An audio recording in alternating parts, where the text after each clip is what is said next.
नमस्कार। आइए सुनते हैं मुंशी प्रेमचंद जी द्वारा लिखी एक कहानी, बड़े बाबू।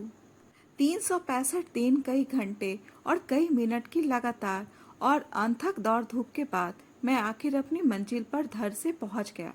बड़े बाबू के दर्शन हो गए। मिट्टी के गोले ने आंख के गोले का चक्कर पूरा कर लिया। अब तो आप ही मेरी भूगोल की लियाकत के कायल हो गए। इसे रूपक न समझिएगा। बड़े बाबू में दोपहर की सूरज की गर्मी और रोशनी थी, और मैं क्या, और मेरी भी साथ क्या, एक मुट्ठी खाक। बड़े बाबू मुझे देखकर मुस्कुराए। हाय, यह बड़े लोगों की मुस्कुराहट। मेरा अधमरा सा शरीर कांपने लगा। जी में आया बड़े बाबू के कदमों पर बिछ जाऊं। मैं काफिर नहीं, गालिब का मुरीद नहीं। जन्नत के होने पर मुझे पूरा यकीन है, उतना ही पूरा जितना अपने अंधेरे घर पर। लेकिन फरिश्ते मुझे जन्नत ले जाने के लिए आए तो भी यकीनन मुझे वह जबरदस्त खुशी न होती जो इस चमकती हुई मुस्कुराहट से हुई। आंखों में सरसों के फूल खिल गए। सारा दिल और दिमाग एक बागीचा बन गया। कल्पना ने मिस्र के ऊंचे महल बनाने शुरू कर दिए। सामने कुर्सियों, पर्दों और खस की टट्टियों से सजा सजाया कमरा था। दरवाजे पर उम्मीदवारों की भीड़ लगी हुई थी, और ही जानिब एक कुर्सी पर शान से बैठे हुए सबको उसका हिस्सा देने वाले खुदा के दुनियावी फर्ज अदा कर रहे थे। नजर मियाज का तूफान बरपा, और मैं किसी तरफ आंख उठाकर ना देखता था कि जैसे मुझे किसी से कुछ लेना देना नहीं। अचानक एक शेर जैसी गरज ने मेरे बनते हुए महल में एक भूचाल सा ला दिया। क्या काम है? हाय रे, ये भोलापन! इस पर सारी दुनिया के हसीनों का भोलापन और बेपरवाही निसार है। इस ड्योढ़ी पर माथा रगड़ते रगड़ते 365 दिन, कई घंटे और कई मिनट गुजर गए। चौखट का पत्थर घिसकर जमीन से मिल गया। ईदू बिशाती की दुकान के आधे खिलौने और गोवर्धन हलवाई की आधी दुकान इसी ड्योढ़ी की भेंट चढ़ गई। और मुझसे आज सवाल होता है, क्या काम है? मगर नहीं, यह मेरी जाति है, सरासर जुल्म। जो दिमाग बड़े बड़े मुल्की और माली तमदुन्नी मसलों में दिन रात लगा रहता है, जो दिमाग डॉक्यूमेंटों, सर्कुलरों, परवानों, हुक्मनामों, नक्शों वगैरह के बोझ से दबा जा रहा हो, उसके नजदीक मुझ जैसे खाक के पुतले की हस्ती ही क्या। मच्छर अपने को चाहे हाथी समझ ले, पर बैल के सींग को उसकी क्या खबर। मैंने दबी जवान से कहा, हुजूर की कदम बोसी के लिए हाजिर हुआ। बड़े बाबू गर्जे, क्या काम है? अब की बार मेरे रोए खड़े हो गए। खुदा के फजल से लहीम सहीम आदमी हूँ। जिन दिनों कॉलेज में था, मेरी डील डॉल और मेरी बहादुरी और दिलेरी की धूम थी। हॉकी टीम का कप्तान, फुटबॉल टीम का नायब कप्तान और क्रिकेट का जनरल था। कितने ही घोड़ों के जिस्म पर अब भी मेरी बहादुरी के दाग बाकी होंगे। मुमकिन है दो चार अब भी बैसाखियां लिए चलते या रेंगते हों। बम्बई क्रॉनिकल और टाइम्स में मेरे गेंदों की धूम थी। मगर इस वक्त बाबू साहब की गरज सुनकर मेरा शरीर कांपने लगा। कांपते हुए बोला, हुजूर की कदम बोसी के लिए हाजिर हुआ। बड़े बाबू ने अपना स्लीपरदार पैर मेरी तरफ बढ़ाकर कहा, शौक से लीजिए, यह कदम हाजिर है। जितने बोसे चाहिए लीजिए, बेहिसाब मामले हैं। मुझसे कसम ले लीजिए, जो मैं गिनूं, जब तक आपका मुंह न थक जाए। लिए जाइए, मेरे लिए इससे बढ़कर खुशनसीबी का क्या मौका होगा। औरों को जो बात बड़े जब तब बड़े संयम व्रत से मिलती है, वह मुझे बैठे बिठाए बगैर हर फिटकिरी लगाए हासिल हो गई। वल्लाह, हूँ मैं भी खुशनसीब। आप अपने दोस्त, अहबाब, आत्मीय स्वजन जो हों, उन सबको लाए तो और भी अच्छा। मेरे यहाँ सबको छूट है। हंसी के पर्दे में यह जो जुल्म बड़े बाबू कर रहे थे, उस पर शायद अपने दिल में उनको नाज हो। इस मनहूस तकदीर का बूढ़ा हो जो इस दरवाजे का भिखारी बनाए हुए है। जी में तो आया कि हजरत के बड़े हुए पैर को खींच लूं और आपको जिंदगी भर के लिए सबक दे दूं कि बदनसीबों से दिल लगी करने का यह मजा है। मगर बदनसीबी अगर दिल पर जब्र ना कराए, जिल्लत का एहसास ना पैदा करे, तो वह बदनसीबी क्यों कहलाए। मैं भी एक जमाने में इसी तरह लोगों को तकलीफ पहुंचाकर हंसता था। उस वक्त इन बड़े बाबुओं की मेरी निगाह में कोई हस्ती न थी। कितने ही बड़े बाबुओं को रुलाकर छोड़ दिया। कोई ऐसा प्रोफेसर ना था जिसका चेहरा मेरी सूरत देखते ही पीला न पड़ जाता हो। हजार हजार रुपया पाने वाले प्रोफेसरों की मुझसे कोर दबती थी। ऐसे कलड़कों को मैं समझता ही क्या था। लेकिन अब वो जमाना कहाँ। दिल में पछताया कि नाहक कदमबोसी का लफ्ज जबान पर लाया। मगर अपनी बात कहना जरूरी था। मैं पक्का इरादा करके आया था कि उस डेहरी से आज कुछ लेकर ही उठूंगा। मेरे धीरज और बड़े बाबू के इस तरह जानबूझकर अनजान बनने में रस्साकसी थी। दबी जबान से बोला, हुजूर, ग्रेजुएट हूँ। शुक्र है, हजार शुक्र है। बड़े बाबू हंसे, जैसे हांडी उबल पड़ी हो। मेरा माथा रगड़ना आखिर कहाँ तक असर ना करता। शायद असर को मेरी दुआ से दुश्मनी नहीं। मेरे कान बड़ी बेकरारी से वे लफ्ज सुनने के लिए बेचैन हो रहे थे, जिनसे मेरी रूह को खुशी होगी। मगर आह, जितनी मायूसी इन कानों को हुई है, उतनी शायद पहाड़ खोदने वाले पढ़ात को भी ना हुई होगी। वो मुस्कुराहट ना थी, मेरी तकदीर की हंसी थी। हुजूर ने फरमाया, बड़ी खुशी की बात है। मुल्क और कौम के लिए इससे ज्यादा खुशी की बात और क्या हो सकती है। मेरी दिली तमन्ना है, मुल्क का हर एक नौजवान ग्रेजुएट हो जाए। ये ग्रेजुएट जिंदगी के जिस मैदान में जाए, उस मैदान को तरक्की ही देगा। ग्रेजुएट में सच और झूठ की परख, निगाह का फैलाव और जांचने तोलने की काबिलियत होना जरूरी बात है। मेरी आंखें तो ग्रेजुएटों को देखकर नशे के दर्जे तक खुशी से भर उठती है। आप भी खुदा के फजल से अपनी किस्म की बहुत अच्छी मिसाल हैं, बिल्कुल अप टू डेट। यह शेरवानी तो बरकत एंड कंपनी की दुकान की सिली हुई होगी। जूते भी डॉसन के हैं, ब्लैक बर्ड पेन भी है, वेस्ट एंड की रिस्ट वॉच भी है। क्या बात है, हाय तकदीर, हाय तकदीर। अगर जानता है कि यह शेरवानी और फाउंटेन पेन और रिस्ट वॉच यूं मजाक का निशाना बनेगी, तो दोस्तों का एहसान क्यों लेता। नवाज बख्शवाने आया था, रोजे गले पड़े, किताबों में पढ़ा था, गरीबी की हुलिया ऐलान है, अपनी नाकामी का न्योता देना है अपनी जिल्लत को। तजुर्बा भी यही कहता था। चित्रे लगाए हुए भिकमंगों को कितनी बेदर्दी से दुत्कारता हूँ, लेकिन जब कोई हजरत सूफी साफी पहने हुए, लंबे लंबे बाल कंधों पर बिखेरे, संदली रंग का नीचा कुर्ता पहने कमरे में आ पहुंचते हैं, तो मजबूर होकर उनकी इज्जत करनी पड़ती है। पुरानी मसल है, भेद से ही भीख मिलती है। पर आज यह बात गलत साबित हो गई। अब बीबी साहिबा की वह सीख याद आ गई जो उसने चलते वक्त दी थी। क्यों बेकार अपनी बेइज्जती कराने जा रहे हो। वो साफ समझेंगे कि यह मांगे चांगे का ठाठ है। ऐसे रईस होते तो मेरे दरवाजे पर आते क्यों। उस वक्त मैंने इस सीख को बीबी की कम अक्ल और उसका गवारपन समझा था, पर अब मालूम हुआ कि गवारी ने भी कभी कभी सूझ की बातें कहती हैं। मगर अब पछताना बेकार है। मैंने अजीजी से कहा, हुजूर, कहीं मेरी भी परवरिश फरमाइए। बड़े बाबू ने मेरी तरफ इस अंदाज से देखा जैसे मैं किसी दूसरी दुनिया का कोई दूसरा जानवर हूँ, और बहुत दिलासा देने के लहजे में बोले, आपकी परवरिश खुदा करेगा, वही सबका रज्जाक है। दुनिया जब से शुरू हुई है, तब से तमाम शायर, हकीम और औलिया यही सिखाते आए हैं कि खुदा पर भरोसा रख, और हम हैं कि उनकी हिदायत को भूल जाते हैं। लेकिन खैर, मैं आपको नेक सलाह देने में कंजूसी ना करूँगा। आप एक अखबार निकाल लीजिए। यकीन मानिए, इसके लिए बहुत ज़्यादा पढ़े लिखे होने की ज़रूरत नहीं, और आप तो खुदा के फजल से ग्रेजुएट हैं। स्वादिष्ट तिलाओं और स्तंभन बोटियों के नुस्खे लिखिए। तिब्बे अकबर में आपको हजारों नुस्खे मिलेंगे। लाइब्रेरी जाकर नकल कर लाइए और अखबार में नए नए नाम से छापिए। कोक शास्त्र तो आपने पढ़ा ही होगा। अगर ना पढ़ा हो तो एक बार पढ़ जाइए, और अपने अखबार में शादी के मर्जों के तरीके लिखे।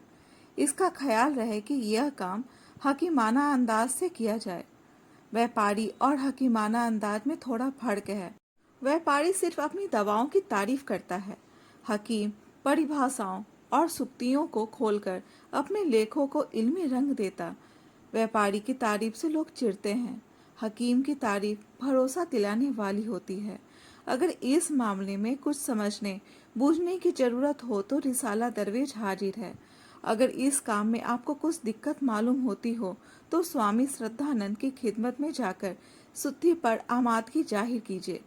फिर देखिए आपकी कितनी खातिर तवज्जो होती है। इतना समझाई देता हूँ कि शुद्धि के लिए फौरन तैयार ना हो जाइएगा। पहले दिन तो 2-4 हिंदू धर्म की किताबें मांग लाइएगा। एक हफ्ते के बाद जाकर कुछ ऐतराज कीजिएगा, मगर ऐतराज ऐसे हो जिनका जवाब आसानी से दिया जा सके। इससे स्वामी जी को आपकी छानबीन और जानने की ख्वाहिश का यकीन हो जाएगा। बस आपकी चांदी है। आप इसके बाद इस्लाम की मुखालिफत पर दो एक मजमून या मजमूनों का सिलसिला किसी हिंदू रसाले में लिख देंगे तो आपकी जिंदगी और रोटी का मसला हल हो जाएगा। इससे भी सरल एक नुस्खा है, तबलीगी मिशन में शरीक हो जाइए। किसी हिंदू औरत, खासकर नौजवान बेवा, पर डोरे डालिए। आपको यह देखकर हैरत होगी कि वो कितनी आसानी से आपसे मोहब्बत करने लग जाती है। आप उसकी अंधेरी जिंदगी के लिए एक मसाल साबित होंगे। वह ऊज नहीं करती, शौक से इस्लाम कबूल कर लेगी। बस अब आप शहीदों में दाखिल हो जाएं। अगर जरा एहतियात से काम करते रहे तो आपकी जिंदगी बड़े चैन से गुजरेगी। एक ही खेवे में दीनों दुनिया दोनों ही पार। जनाब लीडर बन जाएंगे, वल्लाह एक हफ्ते में आपका शुमार नामी गरामी लोगों में होने लगेगा। दीन के सच्चे पैरोकार, हजारों सीधे साधे मुसलमान आपको दीन की डूबती हुई किश्ती के मल्लाह समझेंगे। फिर खुदा के सिवा और किसी को खबर ना होगी कि आपके हाथ क्या आता है और वह कहाँ जाता है। और खुदा कभी राज नहीं खोला करता, यह आप जानते ही हैं।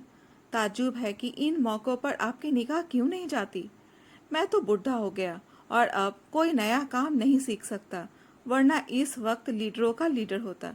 इस आग की लपट जैसे मजाक ने जिस्म में शोले पैदा कर दिए। आंखों से चिंगारियां निकलने लगी। धीरज हाथ से छूटा जा रहा था, मगर सर झुकाकर खड़ा रहा। जितनी दलीलें दिमाग में कई दिनों से चुन चुन कर रखी थी, सब धरी रह गई। बहुत सोचने पर भी कोई नया पहलू ध्यान में न आया। यो खुदा के फजल से बेवकूफ या कुंद जेहन नहीं हूँ, अच्छा दिमाग पाया है। इतने सोच विचार से कोई अच्छी सी गजल हो जाती, पर तबीयत ही तो है, ना लड़ी। इत्तेफाक से जेब में हाथ डाला तो अचानक याद आ गया, किसी फारसी खतों का एक पोथा भी साथ लाया हूँ। रोब का दिमाग पर क्या असर पड़ता है, इसका आज तजुर्बा हो गया। उम्मीद से चेहरा फूल की तरह खिल उठा। खतों का पुलिंदा हाथ में लेकर बोला, हुजूर, ये चंद खत हैं, इन्हें मुलाहिजा फरमा ले। बड़े बाबू ने बंडल लेकर मेज पर रख दिया और उस पर एक उड़ती हुई नजर डालकर बोले, आपने अब तक इन मोतियों को क्यों छिपा रखा था? मेरे दिल में उम्मीद की खुशी का एक हंगामा बड़पा हो गया। जवान जो बंद थी खुल गई, उमंग से बोला, हुजूर की शान शौकत ने मुझ पर इतना रोब डाल दिया और कुछ ऐसा जादू कर दिया कि मुझे इन खतों की याद न रही। हुजूर से मैं बिना नमक मिर्च लगाए सच सच कहता हूँ कि मैंने इनके लिए किसी तरह की कोशिश या सिफारिश नहीं पहुँचाई, किसी तरह की दौड़ भाग नहीं की। बड़े बाबू ने मुस्कुराकर कहा, अगर आप इनके लिए ज्यादा से ज्यादा दौड़ भाग करने में भी अपनी ताकत खर्च करते तो भी मैं आपको इसके लिए बुरा भला ना कहता। आप बेशक बड़े खुशनसीब हैं कि यह नायाब चीज आपको बेमांगे मिल गई। इसे जिंदगी के सफर का पासपोर्ट समझिए। वाह, आपको खुदा के फजल से बढ़कर एक कदरदान नसीब हुए हैं। आप रहीन हैं, सीधे सच्चे हैं, बेलौस हैं, फर्माबरदार हैं। ओफो, आपके गुणों की तो कोई इंतहा ही नहीं। कसम खुदा की, आप में तो तमाम भीतरी और बाहरी कमाल भरे हुए हैं। आप में सूझबूझ, गंभीरता, सच्चाई, चौकसी, कुलीनता, सराफत, बहादुरी सभी गुण मौजूद हैं। आप तो नुमाइश में रखे जाने के काबिल मालूम होते हैं कि दुनिया आपको हैरत की निगाह से देखे तो दांतों तले उंगली दबाए। आज किसी भले का मुंह देखकर उठा था कि आप जैसे पाकीजा आदमी के दर्शन हुए।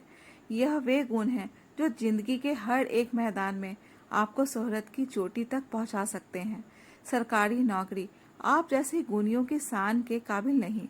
आपको यह कब गवारा होगा? इस दायरे में आते ही आदमी बिल्कुल जानवर बन जाता है। बोलिए, आप इसे मंजूर कर सकते हैं? हरगिज नहीं, मैंने डरते डरते कहा। जनाब, जरा इन लफ्जों को खोलकर समझा दीजिए। आदमी के जानवर बन जाने से आपकी क्या मंशा है? बड़े बाबू ने त्योरी चढ़ाते हुए कहा, ये तो कोई पेचीदा बात न थी जिसका मतलब खोलकर बतलाने की जरूरत हो। तब तो मुझे बात करने के अपने ढंग में कुछ तरमीम करनी पड़ेगी।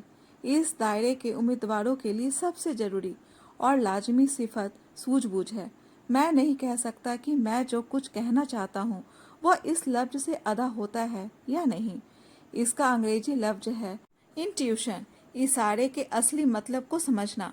मसलन अगर सरकार बहादुर यानी हाकिम जिला को शिकायत हो कि आपके इलाके में इनकम टैक्स कम वसूल होता है, तो आपका फर्ज है कि उसमें अंधाधुंध इजाफा करें, आमदनी की परवाह न करें। आमदनी का बढ़ना आपकी सूझबूझ पर मुनहसर है। एक हल्की सी धमकी काम कर जाएगी और इनकम टैक्स दुगना तिगुना हो जाएगा। यकीनन आपको इस तरह अपना जमीर बेचना गवारा ना होगा।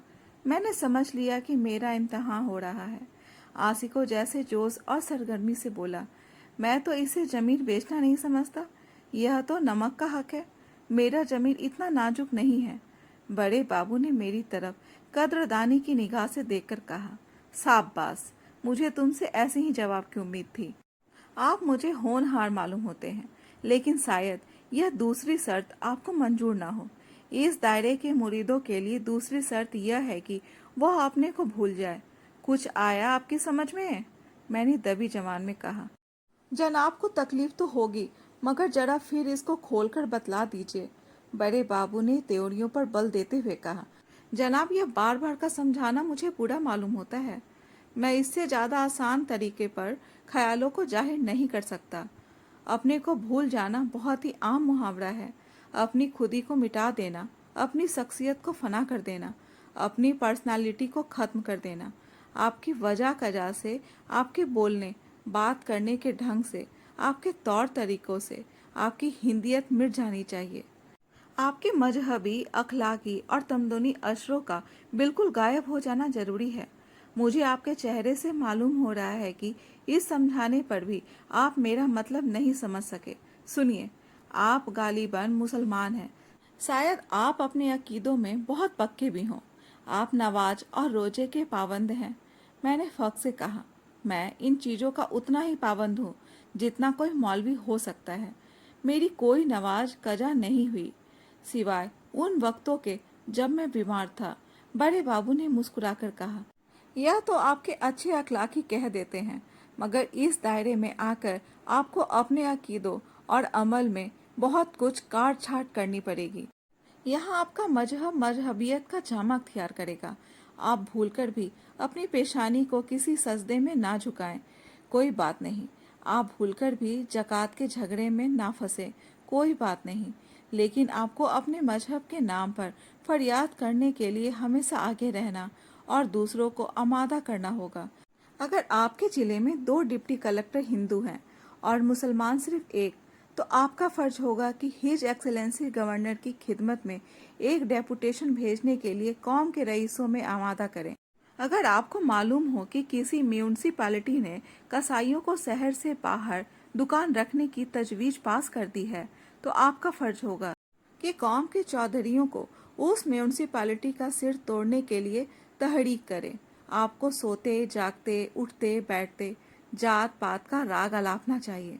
मसलन इम्तहान के नतीजों में अगर आपको मुसलमान विद्यार्थियों की संख्या मुनासिब से कम नजर आए, तो आपको फौरन चांसलर के पास एक गुमनाम खत लिख भेजना होगा कि इस मामले में जरूरी सख्ती से काम लिया गया है।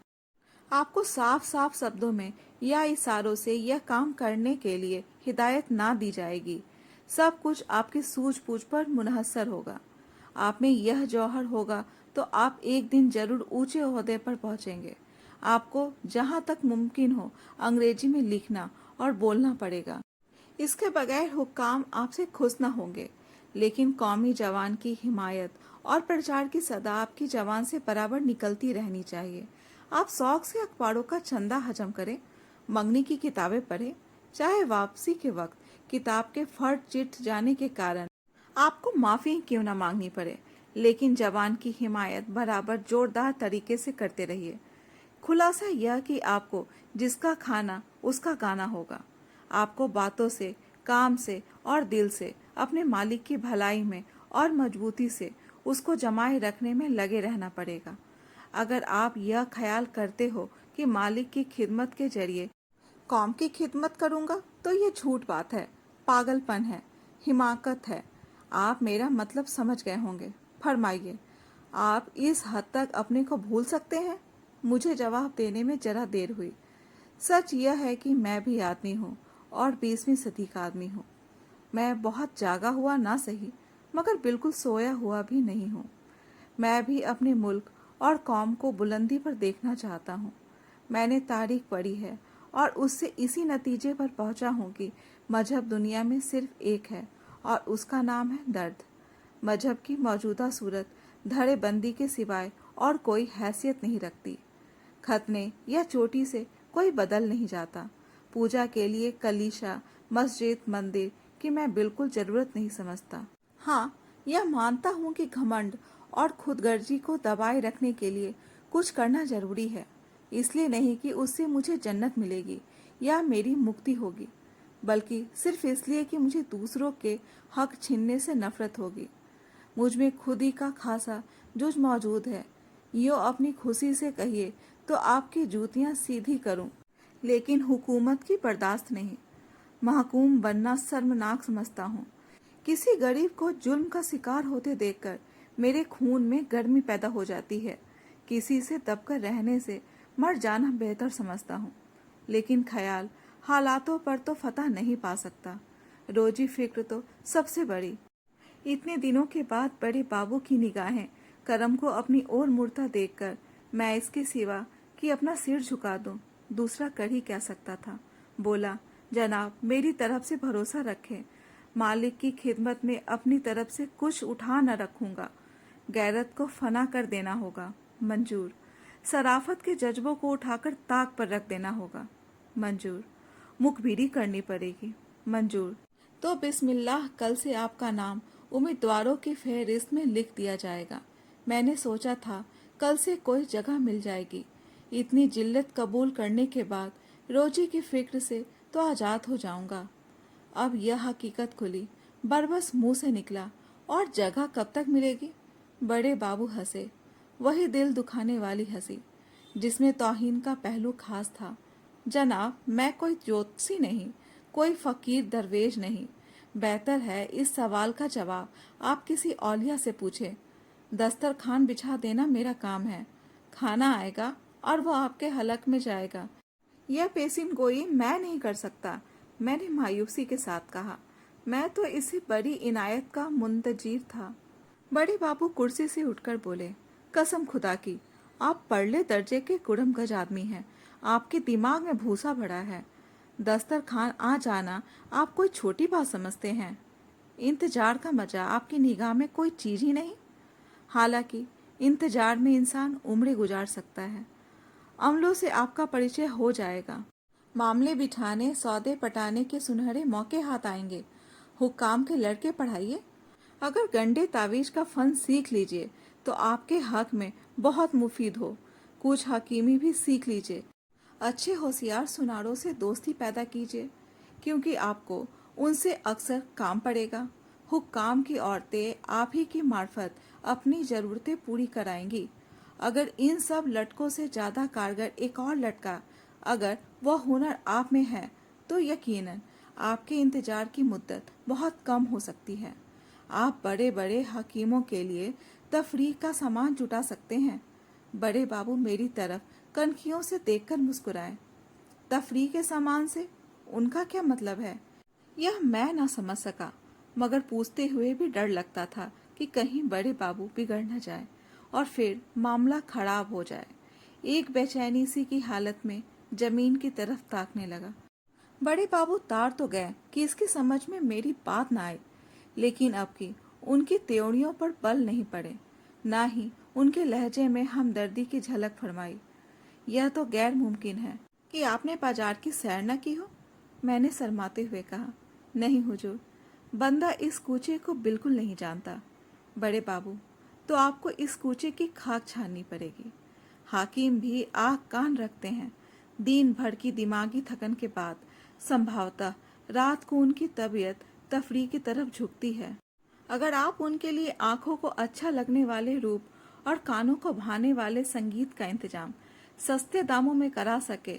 मैंने किसी कदर तेज होकर कहा, आपका कहने का मतलब यह है कि मुझे रूप की मंडी की दलाली करनी पड़ेगी? बड़े बाबू, तो आप तेज क्यों होते हैं? अगर अब तक इतनी छोटी सी बात आप नहीं समझे तो यह मेरा कसूर है या आपकी अकल का? मेरे जिस्म में आग लग गई। जी में आया कि बड़े बाबू को 2-4 हाथ दिखाऊं, मगर घर का ख्याल आ गया। बीबी की इंतजार करती हुई आंखें और बच्चों की भूखी सूरतें याद आ गई। जिल्लत का एक दरिया हलक से नीचे ढकेलते हुए बोला, जी नहीं, मैं तेज नहीं हुआ था। ऐसी बेअदबी मुझसे नहीं हो सकती। आंखों में आंसू भरकर बोला, जरूरत ने मेरी गैरत को मिटा दिया है। आप मेरा नाम उम्मीदवारों में दर्ज कर दें। हालात मुझसे जो कुछ कराएंगे वह सब करूंगा और मरते दम तक आपका एहसान मंद रहूंगा। दोस्तों, ये कहानी पसंद आई हो तो इस कहानी को एक लाइक और चैनल को सब्सक्राइब जरूर करें। कहानी सुनने के लिए बहुत बहुत धन्यवाद।